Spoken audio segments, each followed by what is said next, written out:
So ideally, if you're looking for a camera, right, it should be something to really just accommodate for you, your style. It should be an extension of yourself. And I can't tell you what type of camera accommodates your style.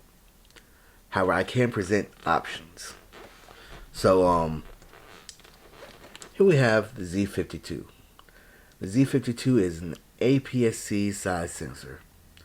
It's one step below a full frame sensor. So the Z52 is 20.9 megapixel. It's made from the older sensors from the Z30, Z50, except they made some type of advancements to this. A good example is this thing shoots 10-bit, where all the other cameras before that shot 8-bit. The ISO ranges from 100 to 51,200. It has an SB7 processor, the same processor as the Z8, Z9, and what that does is that it improves the autofocus by a lot. You have access to the imaging recipes from Nikon Cloud. So if you connect this to the Nikon Cloud, you can have all types of color profiles. This particular camera comes with 30 profiles built in. But if those are not your style, you can always add more. As subject detection, 9 types: birds, trains, planes, people, pets, etc. This thing shoots 4K 60. 4K 60 is the reason why I should tell you that 4K 60 is important. 4K 60 is important just in case if you was wanting to really just slow down the motion. You can slow down motion by 2 times. So 60, you can go ahead and do it to 120. That is your way of getting 4K 120 post editing. And it has an option for 120 slow motion, but that comes with no audio at all. You can also shoot N-Log. N-Log helps you edit your colors. And it's also one of the first few cameras from the APS-C line that does have N-Log. And this thing also has product review mode. Product review mode, if I was wanting to really show you something. For example, my baby's if I was going to show you my baby's like stuff, his Go-Gurt or whatnot.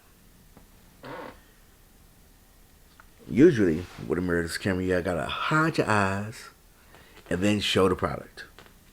But with product review mode, it blurs me out and puts focus on the product. So for those that's going for product review videos, that's always an option. Right now I'm using my camcorder. What else? You also have options. The option to go to Snap Bridge. This thing is a technology powerhouse, but a few other downsides are. You have the EL25A battery. EL25A, you're going to get up to 200 to 300 shots. You may get more. However, the batteries here are notoriously like short. And why wouldn't they be short? Because these are not the biggest batteries in the world. However, since this is meant to be a vlog camera, it's not meant to be something that you use for extended periods of time. You're not going to be outside for an hour off of one battery. That's just not possible. However, if you want to go to a concert, maybe you want to go, birding, or maybe something that requires a little bit shorter, briefer periods. But if you use one a longer period with your camera, you can also use battery bank. And what a battery bank is going to do is basically going to make your camera run forever.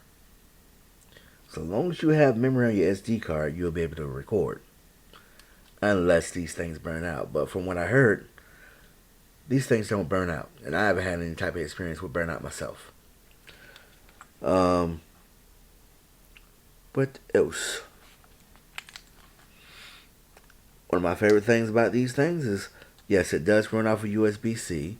Least favorite is that it has the HDMI mini, which is notorious for breaking. What else? You have a mic jack. Well, a mic combo jack, because this thing can act as a remote and as a headphone port. And you also have a mic port right there as well. When it comes down to the mount string, or the mount, it's made perfectly in a place that does not obstruct the battery door. You have no idea how valuable that is, because smaller cameras, they tend to really just try to go for what they know. Production is short, so they try to go ahead and like put the battery mount all the way over here where it blocks out the battery door. Then you gotta go and unmount it and all this other good stuff. It's not a fun time. So yeah, this is the Z52. Pretty good battery. Well, pretty good product. It is not the best camera, but it is the camera that you want if you was wanting to be versatile. And I don't know about you, but versatility is something that is always good in my book.